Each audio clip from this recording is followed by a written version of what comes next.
সিরাজগঞ্জে বহুল প্রতীক্ষিত যমুনা সেতু পশ্চিম সংযোগ মহাসড়কের 4 লেনের কাজ শেষ হয়েছে।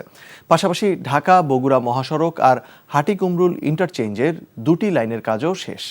যানজট নিরসন আর যাত্রীদের নিরাপত্তায় প্রস্তুতি নিচ্ছে হাইওয়ে ও জেলা পুলিশ। তাই এবার উত্তরাঞ্চলের ঈদ যাত্রা স্বস্তির হবে বলে জানিয়েছেন সংশ্লিষ্টরা। সিরাজগঞ্জ থেকে শরীফুল ইসলাম ইন্নার পাঠানো রিপোর্ট। ফলের নির্যাস ও দুধের সমন্বয়ে পোলার টর্নেডো গ্রিন অ্যাপল আইসক্রিম। মন ভালো থাক।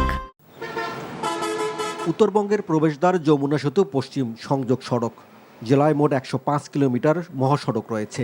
এই মহাসড়ক দিয়ে প্রতিদিন দেশের উত্তর ও দক্ষিণাঞ্চলের 22 জেলার প্রায় 18,000 যানবাহন চলাচল করে।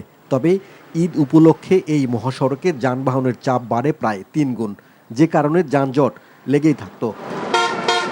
দীর্ঘ প্রতীক্ষার পর এই মহাসড়ক এখন 4 লেনে উন্নীত হয়েছে। পাশাপাশি ঢাকা বগুড়া মহাসড়কও প্রশস্ত হয়েছে।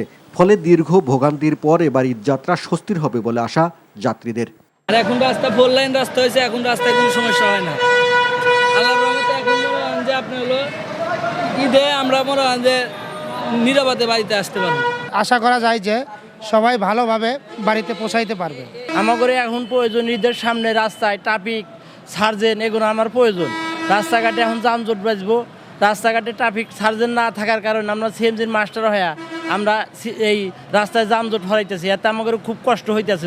তবে হাইওয়ে পুলিশের সংখ্যা দুর্ভোগের কারণ হতে পারে হাটিকুমরুল ইন্টারচেঞ্জ। এই কারণে পৃথক লেনে গাড়ি পারাপারের ব্যবস্থা করছে পুলিশ।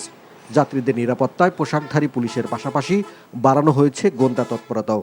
হাটিকামরুল যে ইন্টারচেঞ্জ এরিয়া আছে, এখানের যে সার্ভিস লেনগুলো আছে সেই সার্ভিস লেন খুলে দেওয়া হয়েছে। বগুড়া থেকে ঢাকা এখানে 4 লেন চালু আছে, আর বাকিগুলোতে 2 লেন আছে। এছাড়াও আপনারা জানেন যে ঢাকা থেকে যে বগুড়া লেন আছে, আমরা এটাকে বলছি র্যাম্বি, এটার প্রায় অর্ধেক আমরা ঈদের আগেই চালু করে দিতে পারবো। তো আশা করা যায় আমাদের এইবারের ঈদে কোনো জ্যাম হবে না। তো উত্তরাঞ্চলের প্রবেশদ্বার হিসেবে আমাদেরকে যে কোনো জেলার চেয়ে বেশি কিন্তু যানজটকে মোকাবিলা করতে হবে। সেই লক্ষ্যে আমরা চেষ্টা করছি কিছু কর্মপরিকল্পনা করার। ট্রাফিকে অতিরিক্ত সদস্য মোতায়েন করা হচ্ছে এবং সড়ক শৃঙ্খলার জন্য ড্রোন ক্যামেরা ব্যবহার করা হচ্ছে। সর্বোচ্চ চেষ্টা করে যাব আন্তরিকতার সাথে মানুষের নিরাপত্তা নিশ্চিত করার জন্য। NTV news desk. ফলের নির্যাস ও দুধের সমন্বয়ে পোলার টর্নেডো গ্রিন অ্যাপল আইসক্রিম। মন ভালো থাক।